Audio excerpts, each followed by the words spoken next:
नमस्कार साथियों, होलकर परिवार में आप सभी का स्वागत है। और आज से मैं एक नया अध्याय लेकर आपके सामने आया हूं। इसका नाम है नावधारा। ठीक है, बोट, जिसका नाम बोट एंड स्ट्रीम। ठीक है ना, नावधारा। तो मैं ऐसी आशा करूंगा कि सब बच्चे एकदम पूरा मतलब अपनी क्षमता है उसके लगाकर पढ़ रहे होंगे। और अगर हम देखें तो देखो, आज हम जैसे नावधारा पढ़ेंगे तो नावधारा बिल्कुल सबसे पहले बेसिक समझेंगे। मैं आपको बता देता हूं कि अगर कोई भी चीज़ को हमें समझना है तो हमें एकदम से बिल्कुल ज़मीन स्तर पर चीज़ें देखनी पड़ेंगी, क्योंकि ज़मीन स्तर पर जो चीज़ें हमने देखी हैं, जिन चीज़ों को समझे हैं, जिससे हम रूबरू हैं, उनको सबसे पहले अपने हाथों में लाओ। ठीक है ना। जैसे हम नावधारा पढ़ेंगे, मैं आपके लाने डायरेक्ट क्वेश्चन करवा दूँ, आपको समझ में ना आया क्या मतलब, मैं ऐसा कभी करता ही नहीं हूँ, इस बात का आप अच्छे से ध्यान रखना।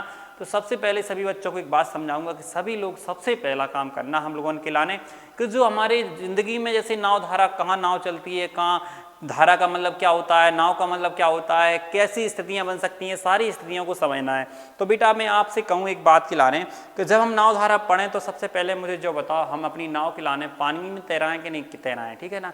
ऐसा तो नहीं है कि नाव खिलाने हम ज़मीन पे चलाएं तो सब कह रहे होंगे सर के मतलब हम पानी में तैराएं, हम ज़मीन पे बिल्कुल भी नहीं चलाएं, जो बात खिलाने सब लोग जाना है। तो मतलब एक भैंस चरावे बाव भी इंसान जाने के नाव खिलाने कहाँ तैराएं, पानी में या ज़मीन में, तो आप सब लोग कहोगे सर कि पानी में तैराएं। ठीक है ना, बात एकदम क्लियर है कि नहीं है। दूसरी चीज़ है कि मतलब दो कंडीशन बन सकती हैं जब नाव को चलाएंगे, या तो हम ऐसे पानी में तैरा है नाव खिलाने कि पानी स्थिर हो, पानी रुका हुआ है। ठीक है, या फिर हम ऐसे पानी में तैरा है नाव खिलाने के पानी बह रहा हो, क्या हो, बह रहा हो। ठीक है ना, बात एकदम क्लियर है कि नहीं है।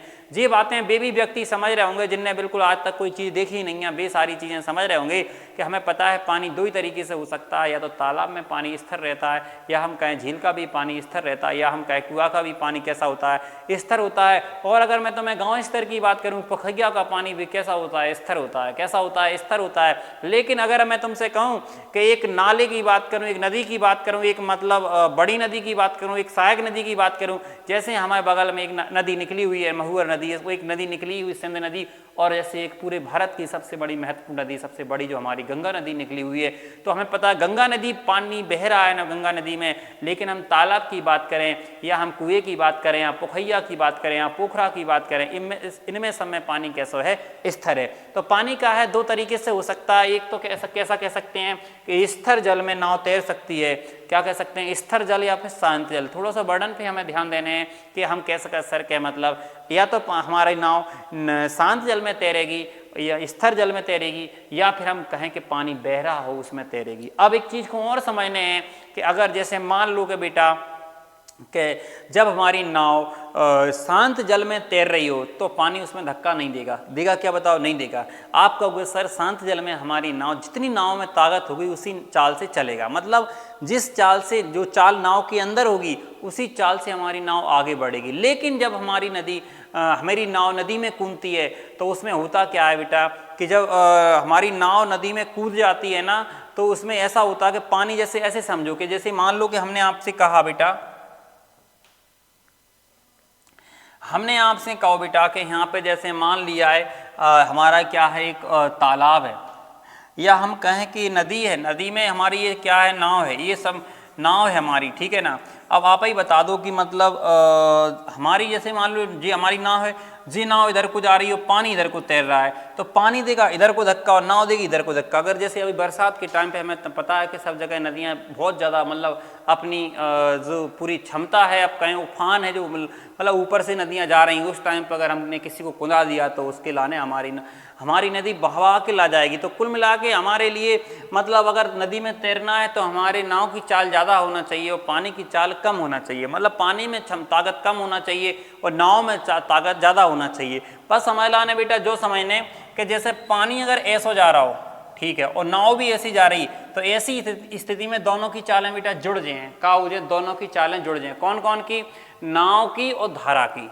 नाव की ये समझो आपके क्या है, नाव है, और ये क्या है, हमारी धारा है। क्या है, धारा है। अगर हम देखें कि मतलब दिशा इन दोनों की एक ही है कि मतलब अगर धारा की दिशा में नाव को चला रहे हैं तो चालों का योग आ जाएगा, ध्यान रखना अच्छे से।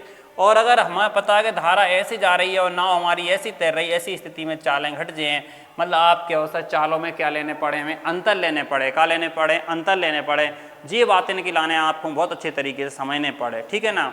ठीक, कोई दिक्कत तो नहीं है। ये बात के लाने समझने के बाद मेरी बात सुनियो, पहले मैं दो ही चीज़ें समझने ध्यान रखियो अच्छे से कि अगर ऐसी स्थिति में चालों का क्या आएगा, हमारा योग आएगा, क्या आएगा, योग आएगा, और ऐसी स्थिति में चालों में क्या आएगा, आपका अंतर आएगा, क्या आएगा, अंतर आएगा। बस यही बातें आपको अच्छे से समझने हैं, ठीक है ना। अगर तुम्हें इतनी बात समझ में आ गई है, अब मैं अगले वाली क्लास में, जैसे अगली वाली क्लास लेकर आ रहा हूँ, उसमें क्वेश्चन करवाऊंगा, उसमें बहुत अच्छे तरीके से समझना है।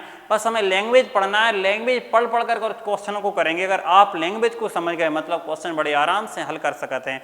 और अगर हम देखें कि बुक वाला कंसेप्ट सबको पता होगा, अगर हम नाव धारा पढ़ रहे हैं तो जो समय दूरी वाला कंसेप्ट है कि ये सबको आना चाहिए कि अगर हमने कहें कि दूरी और कहें समय और हम कहें चाल, जी कंसेप्ट सबको आने चाहिए। काहे कि समय को दूरी में भाग लगा दें तो चाल आ जाए, और चाल को दूरी में भाग लगा दें तो का आ जाए समय आ जाए। इन दोनों का हम गुणा करते हैं तो बेटा का आ जाए, हमारी दूरी आ जाए। जब हम समय गुणा चाल करते हैं तो क्या आ जाती है, दूरी आ जाती है। बताओ बात एकदम क्लियर है कि नहीं है।